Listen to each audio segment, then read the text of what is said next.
Hello friends, இன்றைக்கி நம்ம பான்ஸ் powder டப்பா வச்சு ஒரு மினி விளாக் தான் பார்க்க போகிறோம். பார்க்கலாமா? இந்த பான்ஸ் பவுடர் டப்பா வச்சு என்ன பண்ணலாம் அப்படின்னு நீங்களும் யோசிக்கிறீங்க. இந்த பான்ஸ் ஆர்ட் அண்ட் கிராஃப்ட், அதாவது வேஸ்ட் வச்சு ஒரு யூஸ்ஃபுல் பண்ணுற மாதிரி இந்த பான்ஸ் பவுடர் தீந்து போச்சு. எங்கள் அம்மாவும் ரொம்ப நாளாக ஒரு ஊதுபத்தி ஸ்டாண்ட் வேணும்னு கேட்டுகிட்டே இருந்தாங்க. சரி, அதை வச்சு ட்ரை பண்ணலாம் அப்படின்றத இதை பார்க்க போகிறேன். ஃபஸ்ட்டு இந்த கவரை கிழிச்சிக்கலாம். இந்த ஓரத்துலேருந்து கிழிக்க ஸ்டார்ட் பண்ணுங்கள்.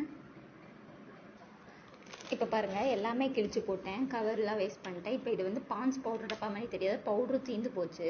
இப்போ இதுக்கு இன்னொன்று என்ன தேவையானது, டபுள் சைடு செல்லோ டேப் தான். அதுவும் எடுத்துகிட்டு வந்து காமிக்கிறேன். இப்போ டபுள் சைடு செல்லோ டேப்பும் எடுத்துகிட்டு வந்துட்டேன். இப்போ இந்த சைஸுக்கு அளவாக கட் பண்ணிக்கலாம்.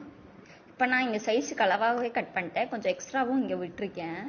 இப்போ இதை பிரிச்சுட்டு அங்கே போய் ஒட்டுறேன், அதை காமிக்கிறேன். அதாவது எங்கள் ஆற்றுல வந்து சாமிக்குன்னு ஒரு ஊதுபத்தி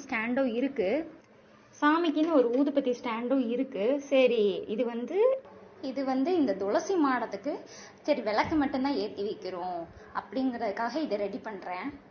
இப்போ இந்த எல்லோ ஸ்டிக்கரை பிச்சிடலாம். இப்போ நான் இதை பிச்சுட்டேன். இந்த தரையில் இப்படி ஒட்டிடலாம். இந்த இது பக்கத்தில் விளக்கு ஏற்றுறதுக்கு பக்கத்தில் ஒட்டிடலாம். அவ்வளோதான் ஃப்ரெண்ட்ஸ். இதை வந்து திறந்து அப்படியே ஊதுபத்தி ஏற்றிட்டு இது பண்ணிடலாம். ஊதுபத்தி இல்லாதப்ப அதை மூடிடலாம். அவ்வளோதான் ஃப்ரெண்ட்ஸ். இந்த வந்து வேஸ்ட் வச்சு யூஸ்ஃபுல் பண்ணியிருக்கேன். உங்களுக்கு பிடிச்சிருந்தா கண்டிப்பாக லைக் பண்ணிட்டு போங்க.